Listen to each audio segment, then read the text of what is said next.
Taxi drivers in Hong Kong often share a superstition among themselves.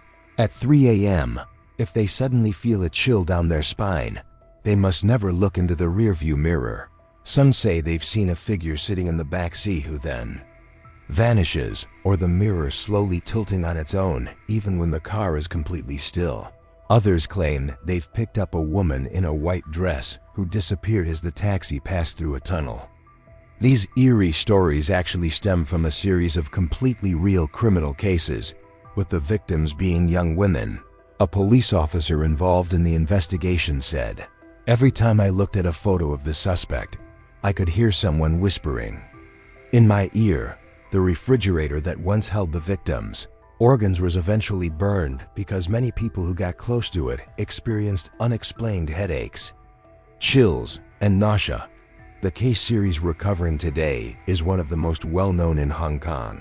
This is the story of the first recorded serial killer in the Fragrant Harbor, the butcher taxi monster on a rainy night, Lin Guoyun. In the 1980s, Hong Kong entered a period of rapid urbanization. The number of night shift workers and female laborers increased quickly. Taxis became a common mode of transportation, especially at night, when each ride served as a bridge between the city's dazzling lights and its filthy, foul-smelling dark corners. Among those drivers was Lin Guoyun, a 26-year-old who appeared completely normal. He lived in a small apartment in Tuojialuan, an area on the eastern shore of Julong, Hong Kong. As the eldest son, Lin Guoyun studied electronics and once worked as a maintenance technician. He had a strong interest in photography and had no prior criminal record or any obvious signs of instability. The first case took place on a rainy night in February, specifically at 4 o'clock a.m. on February 3, 1982.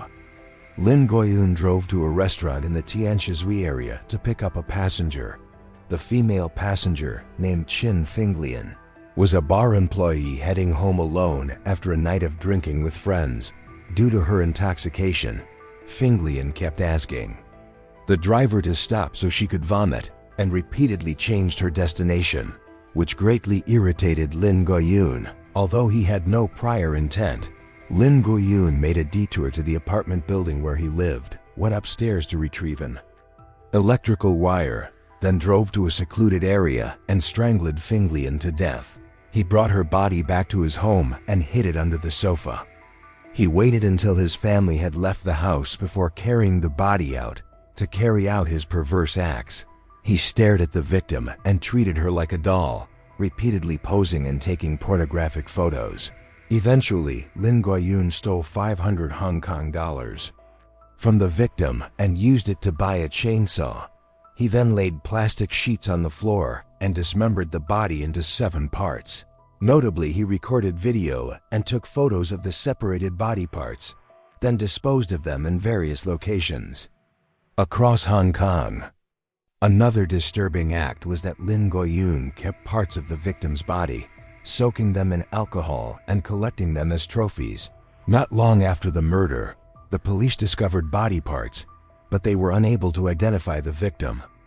After committing his first killing, he felt no guilt or fear. In fact, he felt that murder was the most satisfying thing he had ever done.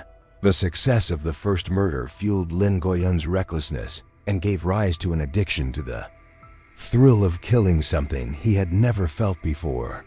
He began planning more carefully for his next act. He purchased specialized tools for handling corpses, including surgical instruments, various bottles, and embalming fluids.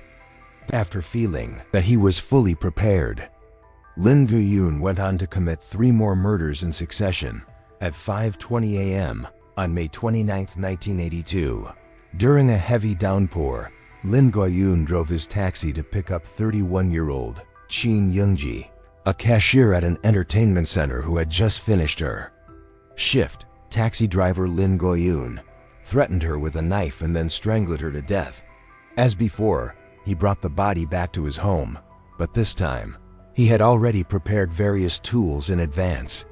He switched to using surgical knives to dismember the body parts for preservation in jars.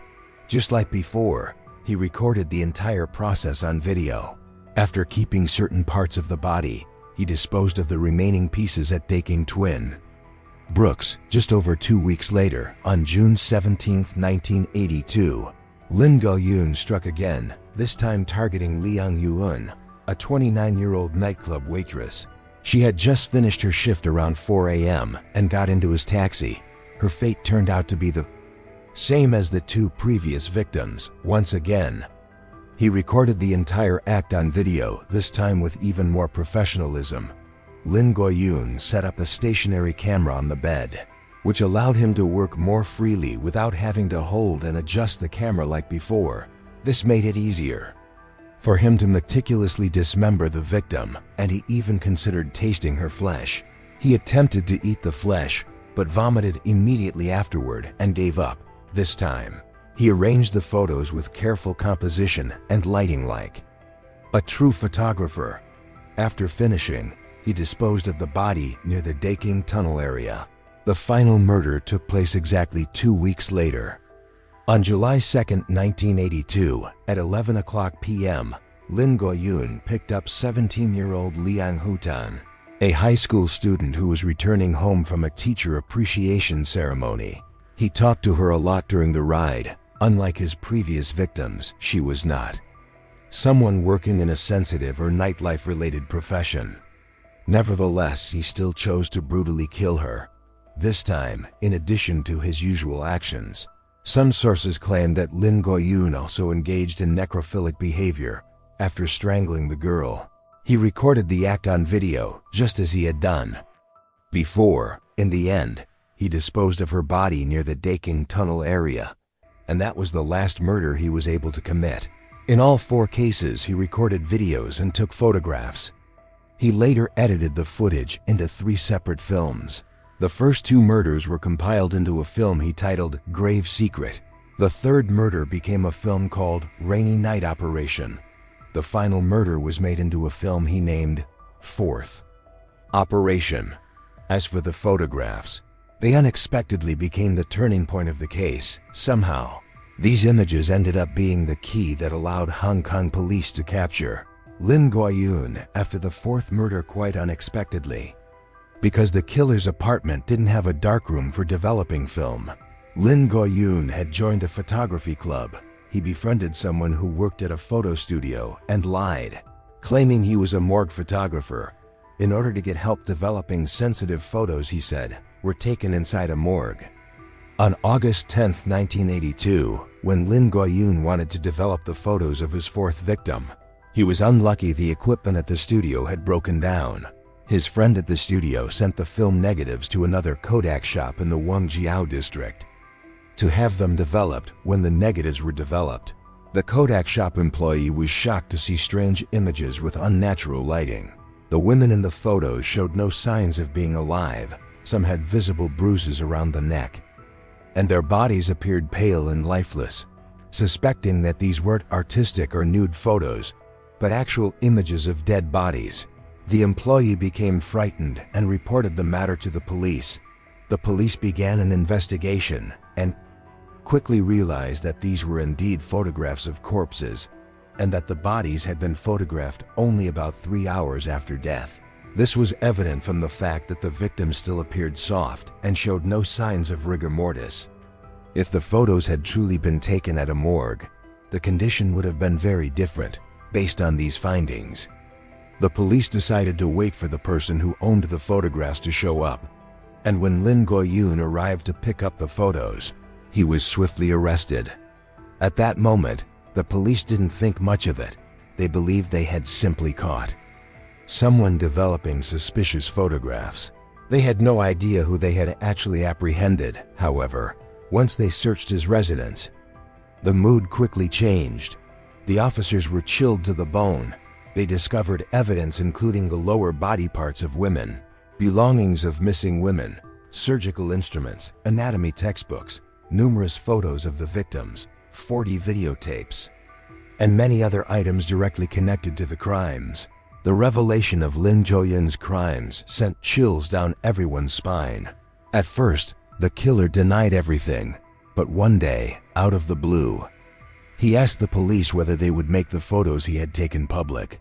One of the officers, seemingly understanding his intentions, replied that yes, they would be released, and the entire world would see them. Hearing the answer he had hoped for, the killer finally confessed in full detail to his crimes. Lin Go-yoon was born on May 22, 1955. In his early years, his family lived in Malaysia. When he was just 2 years old, Lin Go-yoon moved to Brunei, where he lived for 5 years and attended elementary school. His father had been transferred there to work for an oil company after his parents divorced. Lin Go-yoon stayed with his father. His father quickly remarried, and the new family moved back to Hong Kong.